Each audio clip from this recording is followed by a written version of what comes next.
ఈశ్వర్ గారు, సో ఒకటి ఇప్పుడు కరప్షన్ అన్నది జనరలైజ్ అని చెప్తున్నారు. నిజం చెప్పాలంటే పబ్లిక్ ఓటుకి 1500 2000 రాజకీయ పార్టీలు వాళ్ళేం ప్రింట్ చేసి ఇవ్వట్లేదు. ఈ ఇరిగేషన్ ప్రాజెక్టులు వీటి దగ్గర నుంచే తీసుకొచ్చి ఇస్తున్నారు. అది వేరే విషయం. కరప్షన్ పక్కన పెడితే మెయిన్ ఏంటంటే రీడిజైన్ బ్లేమ్ వచ్చి కేసీఆర్ మీద పడ్డది. ఇంజనీర్ చేయాల్సింది రాజకీయ నాయకుడు చేశారు. అది తప్పు రీడిజైన్. దాన్ని ఇంజనీర్లు కూడా ఆబ్జెక్ట్ చేయలేకపోయారు. ఇప్పుడు జనరల్ గా భరత్ గారు రీడిజైన్ కేసీఆర్ చేసిందని చెప్పలా. ఈ ప్రాంతానికి నీళ్లు ఎట్లా పోతాయో మీరు డిజైన్ చేయండి అని చెప్పారు. తెలంగాణ ప్రాంతంలో ఎత్తు ప్రాంతానికి మనం నీళ్లు ఎట్లా తీసుకుపోగలుగుతాము? నీళ్లు లేవు కదా. పంపింగ్ ద్వారా ఎక్కడికి తీసుకుపోగలుగుతాము? ఎక్కడ రిజర్వాయర్ కట్టాలి? అక్కడ రిజర్వ్ చేయడం వల్ల ఆ ప్రాంతానికి నీళ్లు ఎట్లా ఇవ్వగలుగుతాము? అది రీడిజైనింగ్ వాళ్ళని, అధికారులను ఎవరైతే డిజైన్ చేస్తున్నారో వాళ్ళని ఆదేశించడం జరిగింది తప్ప తను రీడిజైనింగ్ చేసిందని చెప్పినారని ఎక్కడన్నా లేని మాటలు చెప్పడం ఎందుకు? దాని ద్వారానే కదా ఇవాళ మొత్తం 19 రిజర్వాయర్లు ఎందుకైనాయి? రీడిజైనింగ్ లో భాగంగానే కదా. పంపింగ్ ఎక్కడి నుంచి అయింది? పంపింగ్ చేయడానికి కారణం ఏది? రీడిజైనింగ్ చేయడం వల్లనే కదా. నీళ్ళు ఆపింది రీడిజైనింగ్ చేయడం వల్లనే కదా. మీకు ఇవన్నీ అర్థం కాకుండా నవ్వుతూ ప్రజలను తప్పుదో పట్టించే టీఎంసీలదే కాకుండా థర్డ్ టీఎంసీ ఎందుకు స్టార్ట్ చేశారు? థర్డ్ టీఎంసీ కూడా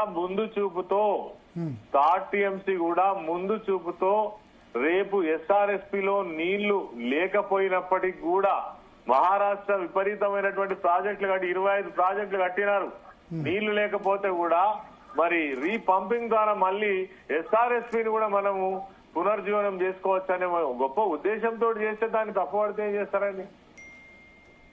ఓకే రాకేష్ రెడ్డి గారు, ఒకటేనండి, ఎవరేమన్నా ఆర్గ్యుమెంట్ చేసినా తెలంగాణ ప్రజలకి మొత్తం తెలిసిపోయింది. ఇంకా పీసీ ఘోష్ గారి ద్వారా ఫైనల్ రిపోర్ట్ రావాల్సిందే. ఓకే, ఎవరెంత సమర్థించుకున్నా ఒకటన్నా మీరు మాట్లాడినరు. నేనేమో ఇంకా వ్యక్తిగత విమర్శలకు పోవట్లేదు. నాకు అవసరం కూడా లేదు. నేను ఎవరు కూడా వ్యవస్థను విమర్శిస్తా తప్ప వ్యక్తులను విమర్శించా. నేను ఒకటే చెప్తున్నానన్నా, అమాయక తెలంగాణ, కోరి కొట్లాడి తెచ్చుకున్న తెలంగాణ ఈరోజు లప్పలపాలు అయిపోయాయి. ఈరోజు ముఖ్యమంత్రి చెప్పులు మొత్తం ఒకడు చెప్పులు దొంగ అంటున్నారు, ఒకడు ఎటువంటి అంటే గౌరవం లేకుండా చేసిన తెలంగాణని. ఈ ప్రాజెక్టుల ఏదన్నా ఒకవేళ దేవుడు దయదలిచి తెలంగాణ ప్రజల మీద, మన మీద కాదు, ఇప్పుడు చెప్పినట్లు ప్రకాష్ అనే చెప్పినట్లు అందరిని దొంగలే అన్నట్టు ఒక క్లియర్ అయిపోయింది. ఇంకా అవినీతి అనేది ఏం లేదని అంటే నేను చూసినప్పుడు అన్న మేధావులు కూడా చాలా మంది ఏమన్నారంటే ప్రాజెక్టు వర్కౌట్ కాదు, ఇంకా ఇందులో తక్కువ కాస్ట్ లో అయ్యడానికి దీంట్లో తక్కువ కాస్ట్ అంటే 35 వేల కోట్లు 35 వేల కోట్లలో జరగాల్సిందని ఈ రకంగా ఇప్పుడు ప్రకాష్ అన్న చెప్పినట్టు ఇంకా ఓపెన్ సీక్రెట్ అంచనాలు పెంచుకుంటా చేసుకుంటూ వెళ్ళిపోయారు. దీనివల్ల నష్టం జరిగింది. ఈ రోజు దానివల్ల ఓకే కొద్ది కట్టినా ఎక్కువైనా అవినీతి అనేది ఒక పెద్ద అది ప్రధాన ఇబ్బంది ఈరోజు తెలంగాణకు. ఎందుకంటే నేనేమంటున్నానన్నా, ఇప్పటికైనా పీసీ ఘోష్ నివేదిక ద్వారా మళ్ళీ భవిష్యత్తులో తెలంగాణ ప్రజల మీద ఇట్లాంటి అవినీతి ప్రాజెక్టులు కట్టకుండా కొద్దిగా గుణపాఠం అవుతుందేమో నా వ్యక్తిగత కోరిక అన్నది. ఇక తేదు తిన్నాడు అయిపోయింది అనేది ఇప్పుడు ప్రకాశ్ అన్న చెప్పలేను. అంతే, అంత మంచి ఇంకేం లేదు. చెప్పండి భరత్ గారు, ఫైనల్ గా నేను చెప్పేది ఒకటి. రాకేష్ రెడ్డి అన్న చెప్పింది ఆయన అభిప్రాయం వారు చెప్పిండ్రు. కానీ ఇప్పుడు మాత్రం తెలంగాణ ప్రజలకు అర్థమైంది, ఏదైతే కాళేశ్వరం ప్రాజెక్టును కావాలనే బదనాం చేస్తున్నారు కేసీఆర్ గారిని, ఈ ఇష్యూ తోటే ఈ రాజకీయంగా తనను ఇబ్బంది చేయాలనే ప్రయత్నం చేస్తున్నారని తెలంగాణ ప్రజలకు మాత్రం ఖచ్చితంగా అర్థమైంది.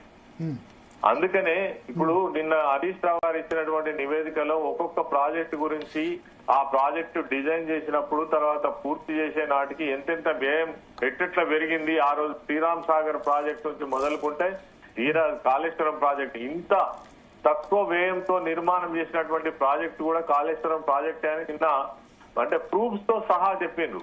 కానీ రాకేష్ రెడ్డి అన్నట్టుగా ఇందులో ఏదో 40,000 కోట్లకు కావాల్సి ఉంటే మన ఇష్టాలతోటి కాదు కదా. దానికి సంబంధించి అక్కడ వాళ్ళు వ్యయం పెరుగుతుంది.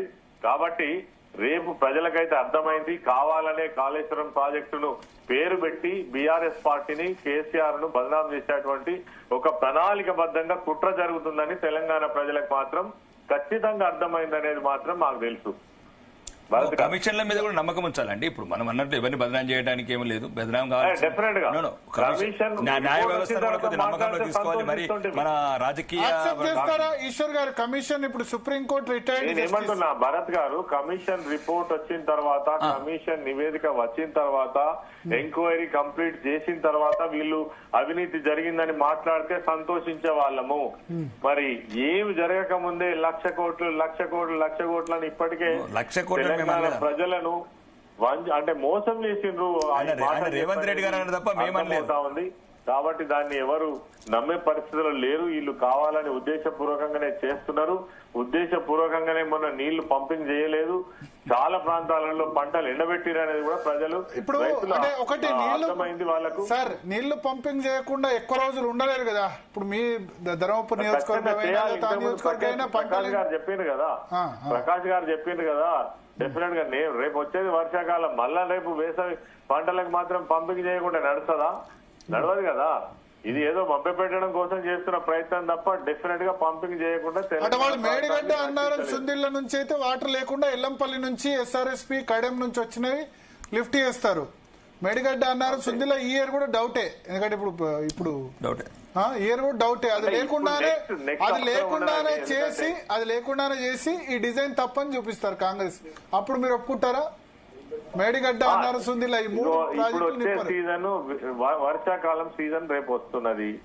ఈ సీజన్ కాక నెక్స్ట్ సీజన్ కూడా వీళ్ళు ఖచ్చితంగా పంపు చేయకుండానే ఏవైతే 1,20,000 ఎకరాలకు నీళ్లు ఇవ్వగలిగితే మేము సంతోషిస్తాం. Okay so right thank you Eshwar garu, thank you Rakesh Reddy గారు. సో మొత్తాన్ని స్పందన ఒకటి క్లియర్, రేపు కేసీఆర్ అటెండ్ కాబోతున్నారు. Big day. కేసీఆర్ మాజీ ముఖ్యమంత్రి, ఆయన అటెండ్ కావడం, ఒక మాజీ ముఖ్యమంత్రి స్థాయి పర్సనాలిటీని కమిషన్ ఎంక్వైరీకి పిలవడం అంటే ఇటీవల కాలంలో లాస్ట్ 20-30 years లో రాష్ట్ర రాజకీయాల్లో అయితే ఇదే ప్రథమం. గతంలో ఇందిరాగాంధీని ప్రధానమంత్రి స్థాయి ఉన్న వ్యక్తి కూడా ఎమర్జెన్సీ సందర్భంగా కమిషన్ ఏర్పాటు చేసి ఆమెను పిలిచారు. సో మాజీ ముఖ్యమంత్రి స్థాయి వ్యక్తిని జ్యుడిషియల్ కమిషన్ వేసి దాని విచారణకు పిలిచారు కాబట్టి ఆయన ఏమని జవాబు చెప్తారు. కానీ ఆయన ఫింగర్ టిప్స్ మీద ఉంటుంది ఇన్ఫర్మేషన్ కేసీఆర్కి ఏదైనా. చూద్దాం ఆయన ఎట్లా దాన్ని సమర్థించుకుంటారు, ఏంది న్యాయమూర్తి ఏం అడుగుతారు, క్రాస్ ఎగ్జామినేషన్ ఎట్లా జవాబు చెప్తారు అన్నదైతే చాలా ఇంట్రెస్టింగ్. మినిట్ టు మినిట్ మనం కూడా దాన్ని ఫాలో అప్ చేద్దాం. రాకేష్ రెడ్డి గారు అట్లా అన్ని కేసీఆర్ గారిని అప్రబ్రహ్మ చేసి అట్లా తయారు చేసిన వీలాంటి వాళ్ళందరూ పాపం ఏందండి ఏది అడిగిన జవాబు ఒకటి తెలంగాణ ఏది అడిగినా ప్రజల కన్విన్సింగ్ వేలో అడుగుతామండి. రాజకీయాలు ప్రజల కన్విన్సింగ్ వేలో is best communicator. Communicator that is 100% చేయగలుగుతారు. శత్రువునైనా కన్విన్స్ చేయగలుగుతారు 100%. దాంట్లో ఫింగర్ ప్రింట్స్ ఉండదంటే అట్లా ఆయన అపరబ్రహ్మ అని అతను ఎటుగా కూడా చేసిండ్రు. నేనే బ్రహ్మ నేనే విష్ణు అనుకున్నాడు. చివరికి పాపం ఫామ్ హౌస్ లో వాడుకున్నాడు. ఆ ఫామ్ హౌస్ లో వాడుకున్న ఈ రోజు తీసుకొచ్చి కమిషన్ ముందు రేపు కేసీఆర్ అయితే తన వాదనలు వినిపిస్తారు కాబట్టి దానిలో మీడియా మన ప్రతినిధులు కూడా ఉంటారు. బట్ లైవ్ టెలికాస్ట్ ఉండదు. బట్ ఏం క్వశ్చన్స్ అడిగారు, ఏం ఆన్సర్స్ అడిగారు. రేపు 11:30కు అటెండ్ కాబోతున్నారు. పెద్ద ఎత్తున కాన్వాయ్ ఎర్రవెల్లి నుంచి స్టార్ట్ కాబోతుంది. పార్టీ క్యాడర్ కూడా రాబోతున్నారు. ఎమ్మెల్యేలు, ఎంపీలు అందరూ కూడా అక్కడ నుంచి ఆయన అకంపెనీ చేయబోతున్నారు. మనం కూడా minute to minute update KCR సంబంధించి రేపు ఏం చెప్పబోతున్నారు. ఆంధ్రవాడి కాదు ఆంధ్రవాడి అయితే ఉద్యమం అవుతాడు. పీసీ కోచ్ గారు ఇతర రాష్ట్రం ఉన్నారు కాబట్టి సరిపోయింది. సో చూద్దాం ఏం జరుగుతుంది అని. లేకపోతే ఆంధ్ర వాళ్ళ కుట్రలు ఇప్పటికీ నడుస్తుంది. Right, thank you Bharat. ఇక ఇది వాళ్ళ డిఎన్ఏ. మరిన్ని అప్డేట్స్ రేపు డిఎన్ఏలో మళ్ళీ కలుద్దాం. Keep watching C Telugu news.